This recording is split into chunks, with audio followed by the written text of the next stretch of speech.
Bismillahirrahmanirrahim. Assalamualaikum warahmatullahi wabarakatuh.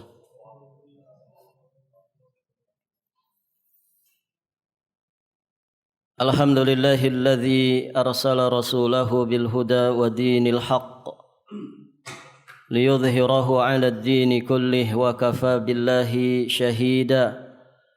Asyhadu an la ilaha illallah wahdahu rabbi la syarika lah wa asyhadu anna Muhammadan abduhu wa rasuluh. Qala Allah ta'ala fil Qur'anil Karim, ya ayyuhalladzina amanu taqullaha haqqa tuqatih wa la tamutunna illa wa antum muslimun. Amma ba'du, fa ya ayyuhal hadirun, i'lamu rahimakumullah fa inna asdaqal hadithi kitabullah wa khairal hadyi hadyu Muhammadin sallallahu alaihi wa alihi wasallam. Allahumma 'allimna ma yanfa'una wanfa'na bima 'allamtana wazidna ilman. Para hadirin, akhwat wa ummahat fillah rahimani wa rahimakumullah. Alhamdulillah, pada kesempatan ini insyaallah ta'ala kita akan melanjutkan pembahasan kita. Sebelum kita melanjutkan, di pembahasan yang lalu kita sudah menjelaskan bagaimana perjalanan kehidupan manusia dari beberapa alam yang dialaminya sepanjang perjalanannya menuju Allah Subhanahu wa ta'ala. Mulai dari alam arwah, kemudian alam rahim, berlanjut ke alam dunia, untuk selanjutnya berlanjut ke alam barzah, sampai nanti kita ada di penghujung dari perjalanan kita, yakni di kehidupan akhirat. Dan kehidupan akhirat juga adalah kehidupan yang panjang sebelum akhirnya manusia finish di neraka ataupun finish di surga. Ada beragam rentetan peristiwa yang akan dialami manusia semenjak dia dibangkitkan dari alam barzahnya. Baik ibu-ibu yang dirahmati Allah, dan juga sudah kita sampaikan bahwa safar kita, perjalanan panjang kita sampai nanti kita finish di dua tempat terakhir dari tempat manusia, imma surga ataupun neraka, itu semua ditentukan oleh perjalanan kita di alam dunia ini.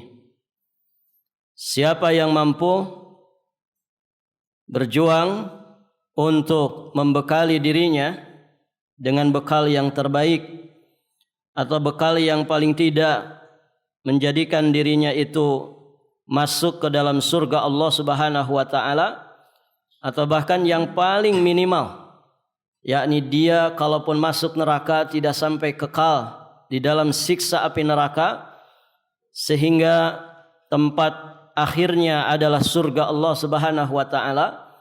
Nah, itu semua ditentukan oleh seberapa serius kita di dalam memanfaatkan kehidupan di alam dunia. Dan juga sudah kita sampaikan bahwa manusia di alam dunia tidak akan lama. Kesempatan yang Allah Subhanahu wa ta'ala berikan untuk kita membekali diri kita sebelum perjalanan yang sangat panjang setelah kematian. Ibu-ibu yang dirahmati Allah, kita hanya dikasih ancang-ancang waktu 60 sampai 70 tahun saja.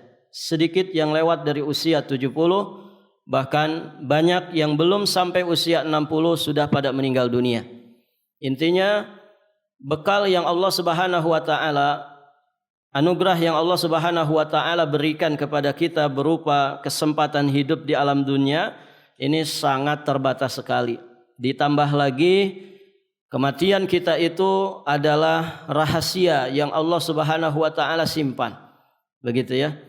Sehingga ancang-ancang yang ada sesungguhnya bukan patokan yang baku. Kita bisa wafat itu sebelum usia 60, bisa juga lewat dari usia 70 tahun. Sehingga apa yang Allah berikan, kesempatan hidup di alam dunia ini, tidak boleh kita sia-siakan. Alhamdulillah Allah dan Rasulnya sudah memberikan penjelasan kepada kita sangat lengkap sekali, ya bagaimana kita bisa memanage usia kita sehingga kita bisa mendapatkan keuntungan di kehidupan akhirat nanti. Baik, ibu-ibu yang dirahmati Allah, di pembahasan terakhir yang kemarin kita sampaikan, kita jelaskan tentang beberapa marhalah dari usia manusia. Masih ingat, Bu? Pertama marhalah apa? Marhalah tufulah, masa anak-anak. Ada dua ya masa anak-anak. Yang pertama marhalat ar-radha'ah, yakni usia 0 sampai 2 tahun, usia penyusuan.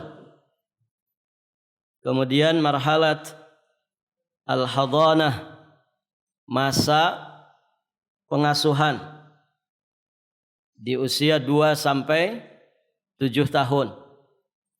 Kemudian berikutnya marhalatut tamyiz, fase mumayyiz. Ini di usia 7 sampai berapa? Sampai 10 tahun. Taib. Nanti setelah itu masuk di marhalat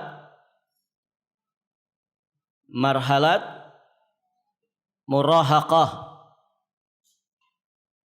Bahasa kitanya masa remaja, yakni 10 sampai akil balig, antara 14 dan 15. Itu pra balig ya. Kemudian berikutnya kita akan masuk marhalat asy-syabab, yakni masa muda. Dari mulai kapan? Dari mulai akil balig, tergantung akil balignya di usia berapa. Dimulai dari akil balig sampai usia berapa? 40 tahun.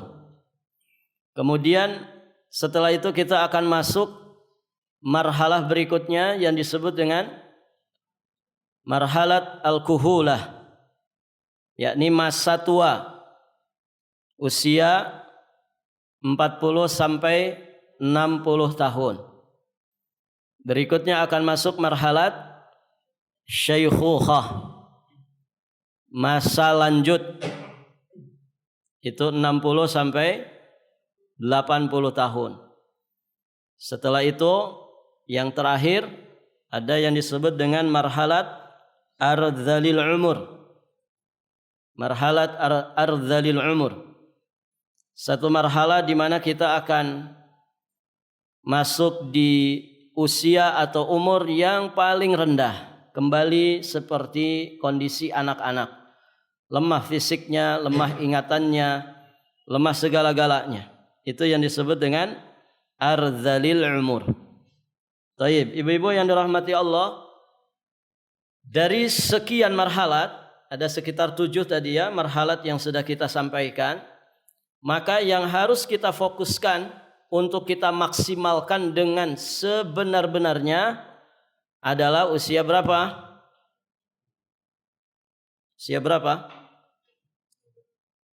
Dari 7 fase tadi, mana yang harus betul-betul kita maksimalkan? Di mana dia menjadi penentu marhalah-marhalah berikutnya. Yang mana? Kira-kira yang mana, Bu? Barakallahu fiik. Iya. Di masa muda itulah sesungguhnya masa keemasan kita untuk benar-benar memaksimalkan pemanfaatan usia, pemanfaatan umur yang Allah Subhanahu wa taala berikan. Dari akil balik sampai usia 40 tahun. Oh, berarti kalau masa tua kita santai-santai Ustaz, bukan begitu. Para jamaah yang dirahmati Allah, ini masa keemasan yang kalau kita maksimalkan akan sangat berpengaruh besar kepada kebaikan kita di masa-masa tua. Taib, ibu-ibu yang dirahmati Allah. Oleh karenanya Nabi Shallallahu Alaihi Wasallam seringkali mewanti-wanti kita tentang masa muda, ya kan? Igtanim khamsan qabla khamsin. Jaga 5 perkara sebelum datang 5 perkara yang lainnya. Salah satunya apa, Ibu? Syababaka qabla haramika. Jaga masa mudamu sebelum datang masa tua. Kenapa itu Nabi Shallallahu Alaihi Wasallam mewanti-wanti kita jaga masa muda sebelum datang masa tua? Karena itu masa keemasan. Kalau bicara kesehatan, maka masa muda selalu tampil pertama, ya kan? Kalau bicara tenaga yang besar, maka masa muda selalu tampil di permukaan, ya kan? So, di sini anak muda suruh panco sama orang tua. Kira-kira mana yang kalah? Tergantung ya. Tapi kalau dari sisi usia, sepertinya anak muda yang menang, begitu. Begitu para jamaah. Bicara apa, gitu ya? Bicara semangat juang, bicara pengorbanan, bicara kuatnya akal, kuatnya pikiran. Ini masa muda, ya kan? Kalau sudah 40 tahun ke atas, ibarat kata orang itu sudah ada di puncak gunung, dia sedang turun gunung itu. Matanya nanti sudah mulai memudar, rabun, begitu ya. Telinganya sudah mulai, pendengarannya sudah mulai berubah, gigi pada permisi satu-satu, begitu kan. Kemudian apalagi, kulit tidak kenceng lagi, begitu kan. Terus menurun. Sampai nanti puncak-puncaknya di ardzalil umur. Allah juga kan sudah mensinyalir itu. Laqad khalaqnal insana fi ahsani taqwim. Sungguh telah kami ciptakan manusia itu dalam sebaik-baiknya rupa. Allah ciptakan manusia itu dengan proses yang bertahap, dengan sebaik-baiknya rupa, sebaik-baiknya bentuk. Apakah akan begitu terus? Tentu tidak.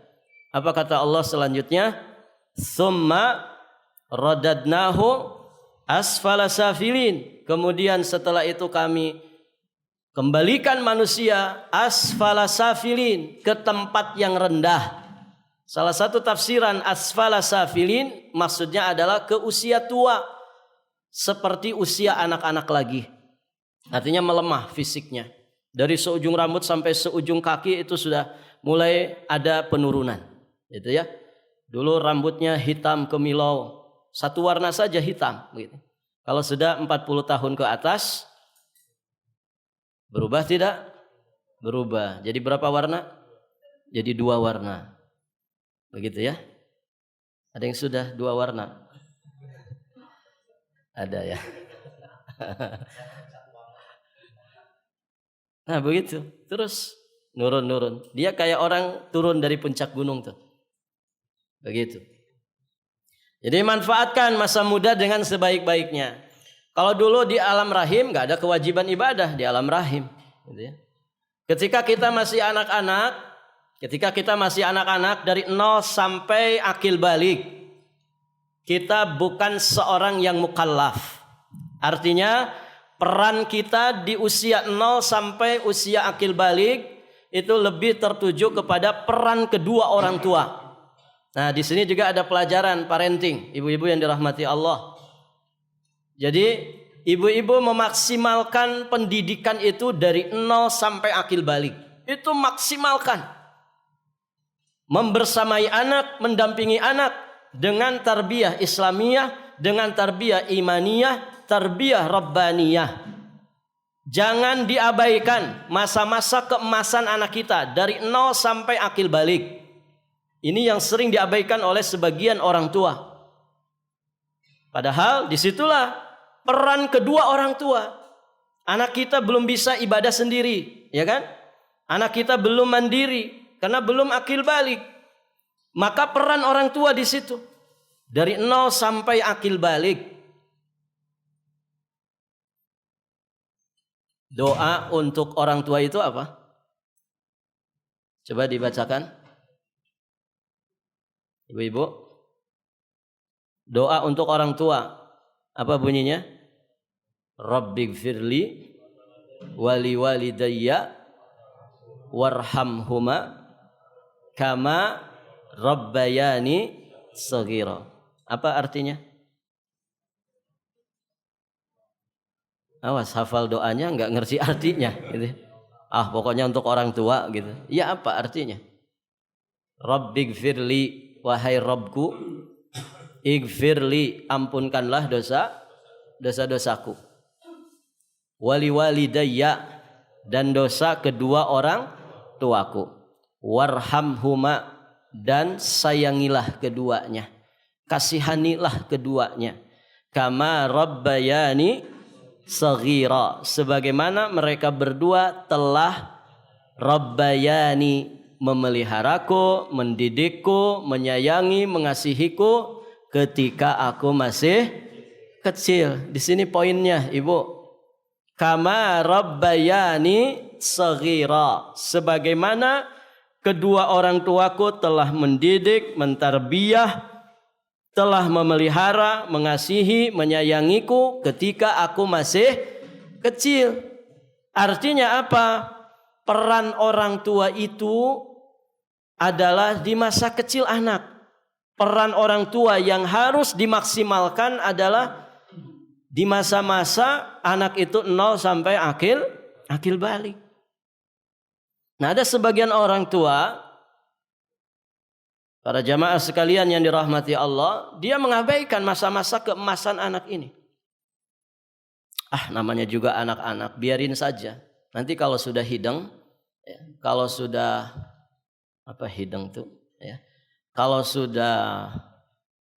sudah paham, nanti kita ajarin, begitu ya. Jadi nunggu akil baliknya dulu, setelah akil balik baru kemudian diajarin. Ini kurang tepat.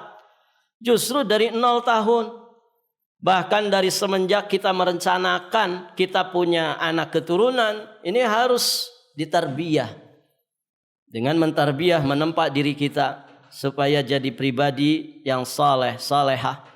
Supaya Allah hadirkan pasangan untuk kita yang juga saleh dan salehah.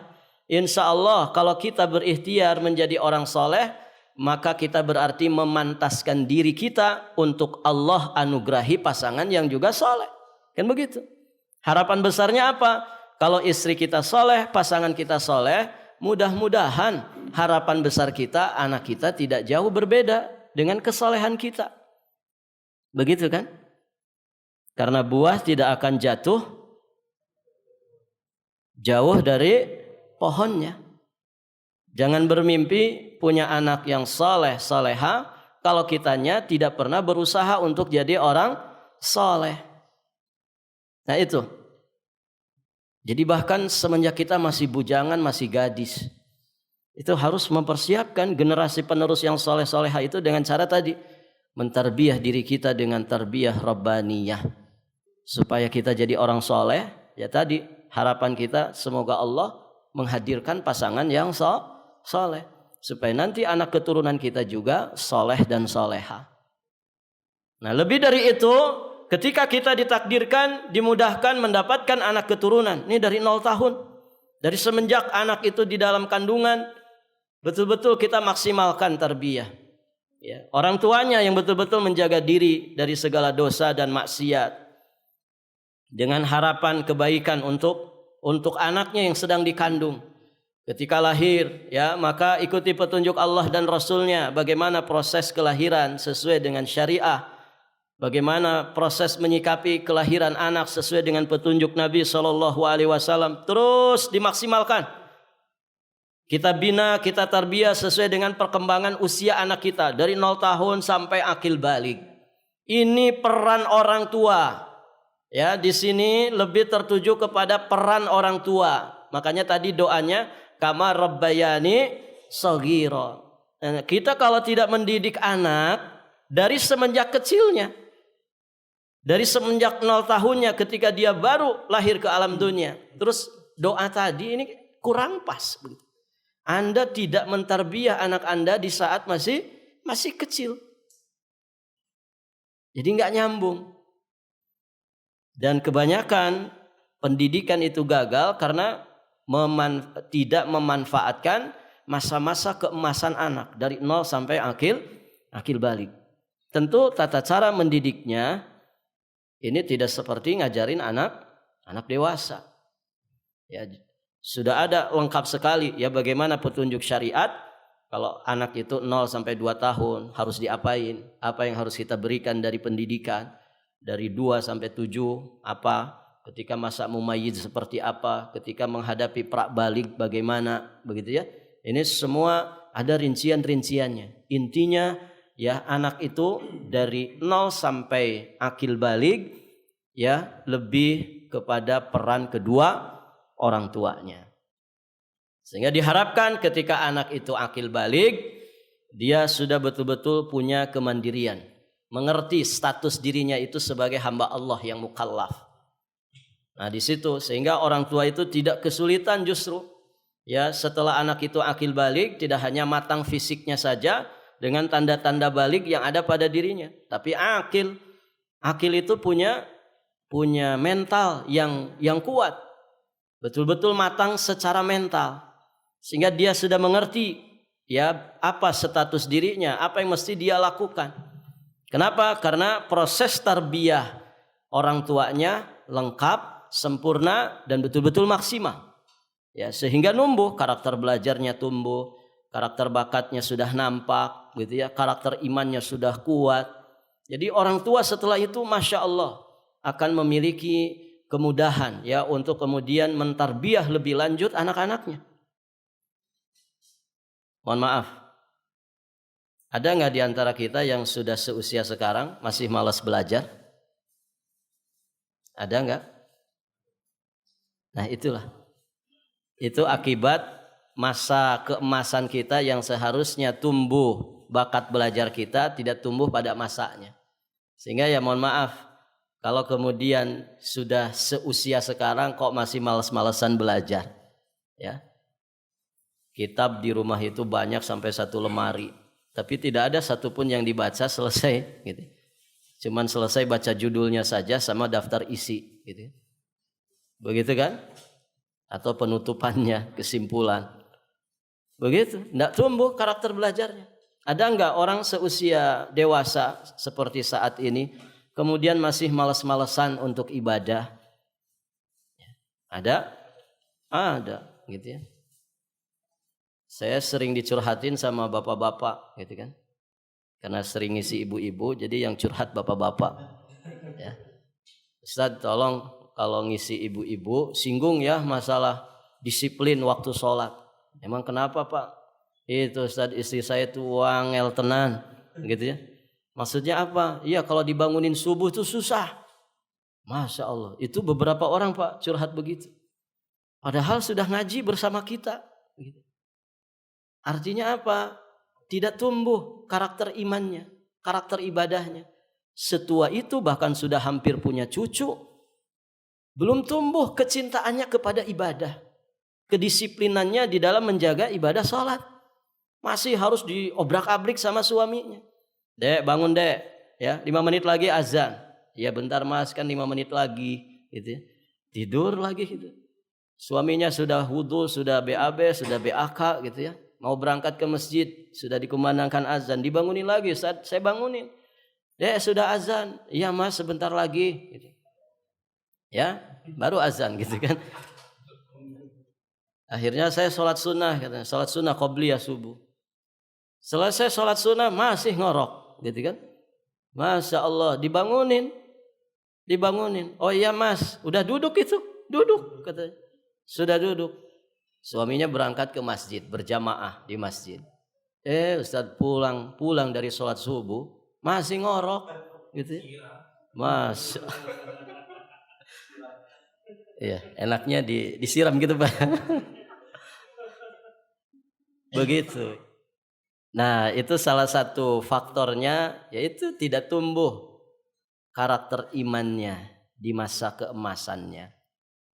Begitu. Jadi kadang yang kita lalaikan, kita itu nyuruh anak sholat, nyuruh anak ngaji, nyuruh anak belajar gitu.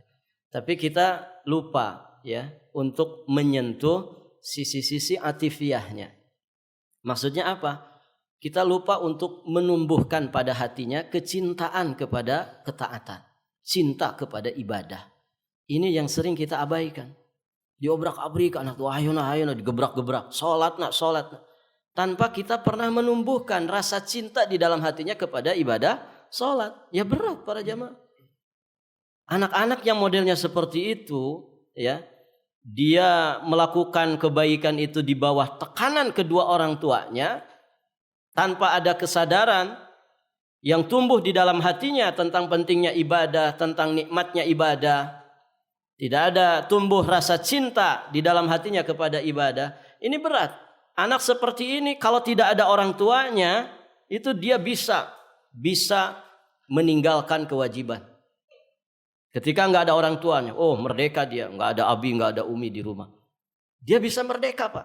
Maksudnya apa? Dia pasti akan menyalahi perintah. Kenapa? Karena aslinya dia nggak punya kecintaan kepada ibadah. Tidak tumbuh rasa cinta di dalam hatinya kepada ketaatan kepada Allah. Artinya apa? Selama ini dia sholat, selama ini dia ngafal Quran, selama ini dia ngaji, belajar, itu di bawah tekanan kedua orang tuanya. Sehingga ketika orang tuanya nggak ada, merdeka dia. Mumpung nggak ada umi di rumah. Kadang, mohon maaf ya, suami dan istri itu tidak klop, tidak sepakat, tidak serasi dan seimbang di dalam memberikan tarbiyah kepada anak. Ya, sehingga ketika berbeda, si abinya begini, si uminya begitu, gitu ya. Itu kadang anak juga pandai memilah-milih. Oh, kalau ini kayaknya enak ke abi gitu. Kadang juga abinya nggak benar, kong-kalingkong gitu.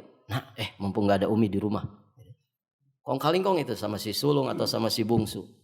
Nah, ini berbahaya ya. Pola pendidikan yang begini, ini berbahaya sekali. Baik, para jamaah yang dirahmati Allah. Nah, di sini ya, di usia 0 sampai usia akil balik, ini lebih kepada peran kedua orang tua.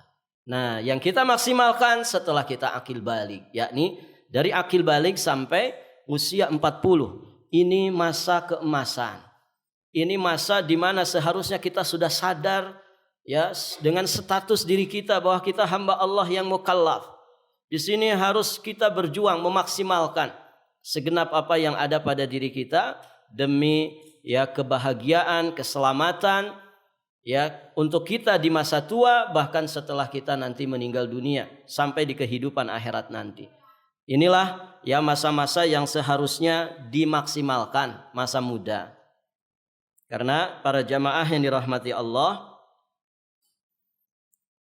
Al-Imam Ibnu Katsir ya ketika menjelaskan tafsir surat Al-Ahqaf di ayat yang ke-15 yang menjelaskan tentang usia 40 tahun, satu-satunya usia yang disebut di dalam Al-Quran, ya usia 40.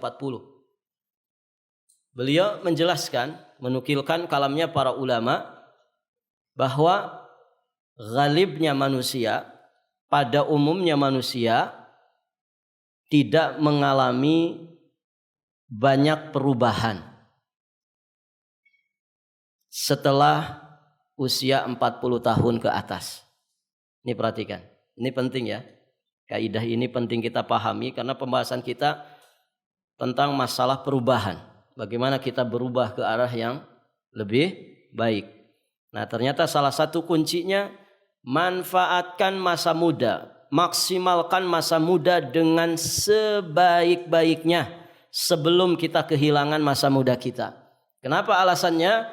Karena kata para ulama, ghalibnya manusia tidak mengalami banyak perubahan setelah usianya 40 tahun ke atas. Mohon maaf, orang-orang yang di usia masa tua masih mendapatkan kebiasaan-kebiasaan buruknya. Masih dengan kelalaiannya, kemalasannya, masih dengan kelemahan imannya. Maka para jamaah yang dirahmati Allah, sesungguhnya itu adalah buah masa muda yang tidak dimaksimalkan. Orang-orang yang di masa tua kok masih pelit dengan hartanya, maka itu sesungguhnya gambaran sifat pelit yang dia pelihara di masa mudanya. Sulit mengalami perubahan. Jadi orang itu masih bisa melakukan banyak perubahan di masa muda. Saya pernah bincang sama sesepuh dakwah di Pulau Batam sana. Sudah sepuh Pak. Ya. Ceritaan kita pas ketemu di sana. Kemudian beliau cerita, Ustadz, di daerah sini, di kota ini, yang banyak ikut pengajian sunnah, itu rata-rata dari generasi muda. Ya sekitar kata beliau usia 20 sampai 40 lah. Kemudian saya sampaikan, nah itu benar Pak. Ya, karena para ulama saja menjelaskan seperti itu. Maksudnya apa? Orang tuh kalau sudah usia 40 tahun ke atas Pak, akan sulit banyak mengalami perubahan pada dirinya. Illa man rahima rabbuh. Kecuali mereka yang benar-benar dirahmati Allah. Artinya apa? Kalau dia punya basic agama yang jauh daripada sunnah, itu sulit berubah. Kalau di usia 40 tahun ke atas. Jarang sekali yang bisa berubah. Artinya apa? Sudah dengan pola masa mudanya. Sudah dengan pola beragama di masa mudanya. Sehingga yang masih memungkinkan untuk banyak mengalami perubahan dan terus meningkatkan perubahan, itu adalah masa muda. Masa muda para jamaah. Dan ternyata masa muda itu sangat berdampak baik kepada masa tua. Di surat At-Tin tadi, nah ini masjidnya juga At-Tin ya. Jadi jamaah At-Tin itu harus paham tafsir surat At-Tin. Jangan sekedar ngasih nama saja. Gitu. Semoga Allah memberkahi siapapun yang ikut andil di masjid ini, termasuk yang ngasih nama begitu ya. Tin itu buah yang diberkahi. Ya. Wattini wazzaitun. Dia buah yang diberkahi, banyak tumbuh di negeri Syam. Baik, para jamaah yang dirahmati Allah. Nah di surat At-Tin, tsumma raddadnahu asfala safilin. Kemudian kami kembalikan manusia itu ke tempat yang paling rendah.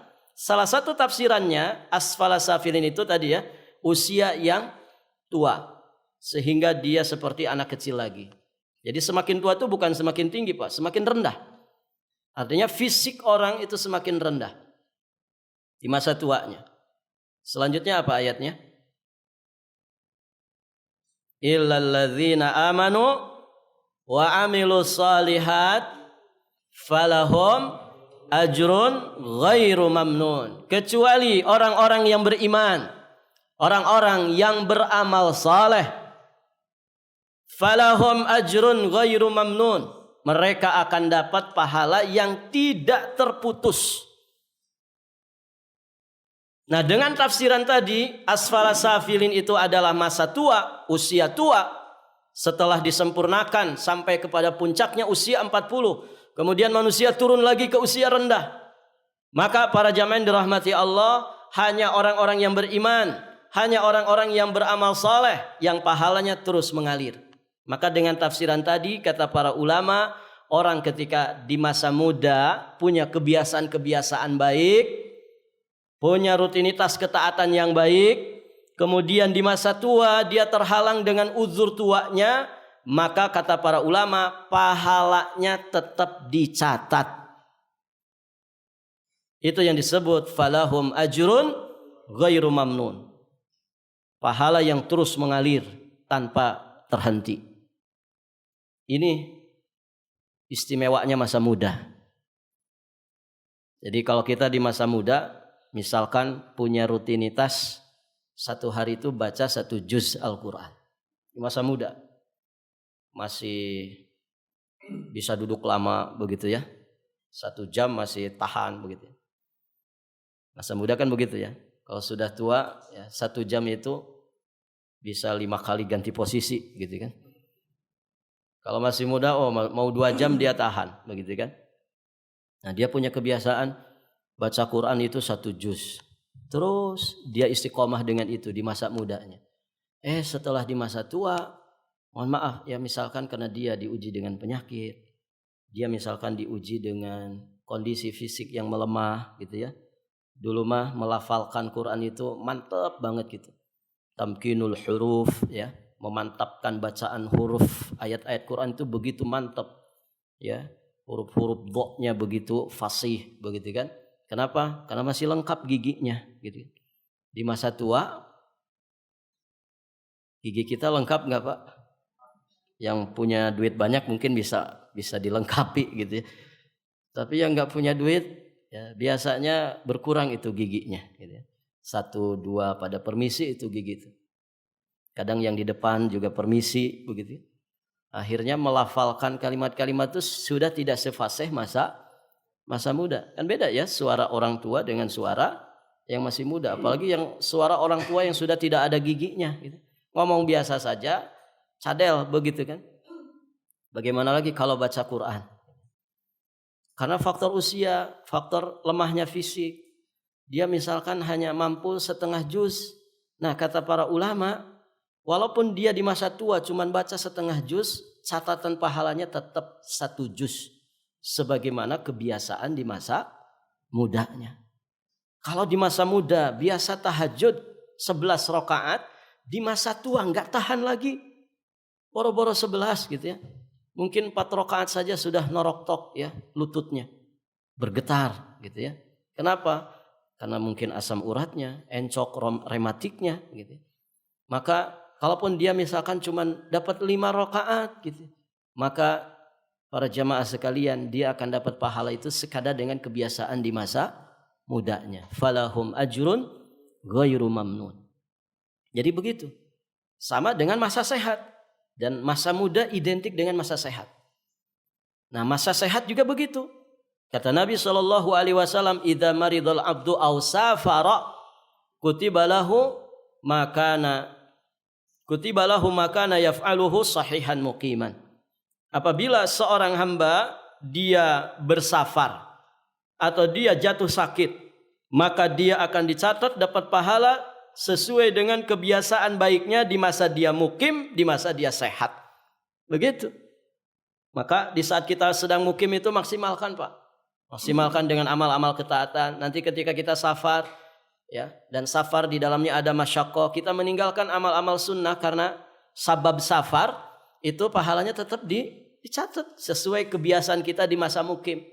Ketika kita sakit ada di atas pembaringan, ya, kita tidak bisa melaksanakan amal-amal sunnah yang rutin kita kerjakan di masa sehat, maka pahalanya tetap dicatat sebagaimana kebiasaan baik kita di masa sehat. Jadi pada dasarnya merugi sekali orang-orang yang menyia-nyiakan masa muda. Tentu di sini ada 2 pelajaran bagi kita semua. Pertama, bagi orang yang sudah lewat masa mudanya. Itu pertama. Ada yang sudah lewat masa muda? Nah, ini renungan ya bagi kaum tua, bagi orang-orang yang di masa tua. Kalau masih mendapati banyak keburukan pada dirinya, maka segeralah tobat kepada Allah. Dan sadari bahwa itu akibat kelalaian kita di masa muda. Berarti masa keemasan kita terlewatkan. Maka ini menjadi renungan yang mendalam untuk banyak istighfar, banyak tobat kepada Allah Subhanahu wa taala. Kemudian pelajarannya bagi orang-orang yang menuju ke masa muda, anak-anak kita, remaja kita yang menuju ke masa muda, atau kita yang mungkin masih sedang menjalani masa muda, ayo maksimalkan.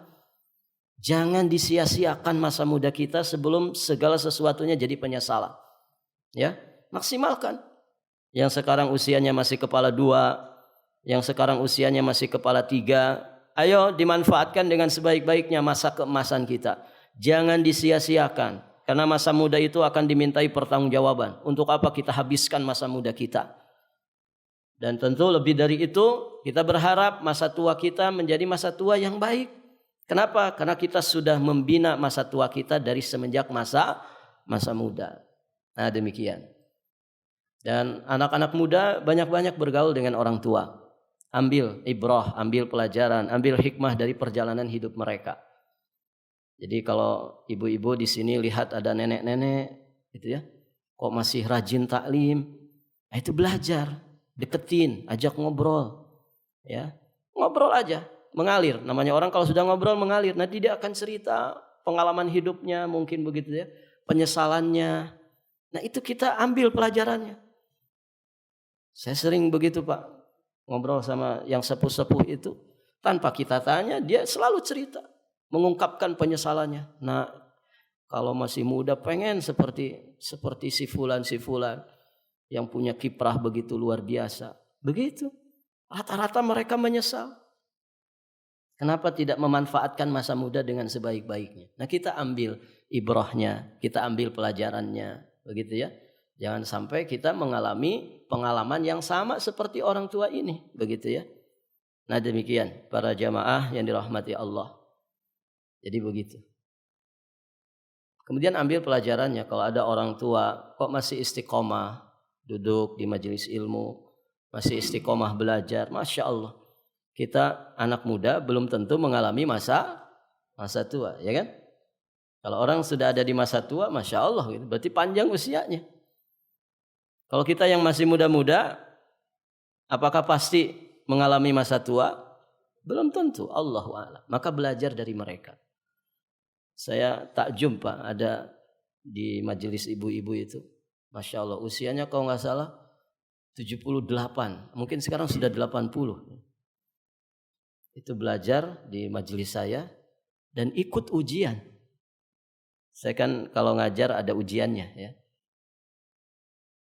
Jadi kita biasanya ada ujian tertulis gitu, kayak anak sekolah aja, dikasih pertanyaan begitu. Ada pilihan ganda gitu ya, ada juga esai gitu ya. Nah, itu Masya Allah usianya itu 78 kalau nggak salah waktu itu. Dan Masya Allah bisa menjawab gitu ya. Tulisannya itu huruf sambung kayak zaman-zaman Bretok begitu ya. Ya, zaman-zaman dulu, tulisan zaman dulu. Saya agak susah membacanya juga gitu. Tapi Masya Allah bisa menjawab. Bisa menjawab. Nah kita belajar dari orang-orang sepuh seperti itu. Yang Masya Allah sesepuh itu masih bisa konsisten belajar. Kita belum tentu ya bisa seperti dirinya. Nah kita belajar supaya banyak melakukan perbaikan pada diri kita. Taib para jamaah yang dirahmati Allah. Ini sudah jam 10 ya. Kita belum masuk ke pembahasan buku. Saya kira cukup saja dulu. Ini sekedar motivasi gitu ya. Dan mudah-mudahan apa yang disampaikan ini bermanfaat, menjadi pengingat dan juga peringatan bagi kita semua untuk bisa banyak melakukan perubahan dengan semaksimal mungkin, terutama bagi mereka yang masih ada di masa-masa muda. Nah, orang-orang tua, ini perhatian ya, kepada orang-orang tua yang sekarang usianya sudah ada di usia masa tua, pengalaman perjalanan hidup masa muda kita yang mungkin banyak disia-siakan, ini jadikan pelajaran ya untuk apa? Untuk kemudian membina, membimbing anak-anak kita supaya jangan mengalami hal yang sama dengan diri kita. Artinya apa? Jangan ditularkan kelalaian masa muda itu kepada anak-anak kita. Jangan. Justru yang ada ini peran orang tua. Nah, manfaatkan masa mudamu dengan sebaik-baiknya. Maksimalkan masa mudamu dengan sebaik-baiknya. Artinya apa? Supaya nanti ya dia tidak bercerita yang sama ke cucu kita sebagaimana kita bercerita kepada anak kita. Begitu. Walaupun siapapun pasti penyesalan itu ada di masa tua. Namun paling tidak kita bisa meminimalisir penyesalan. Begitu ya.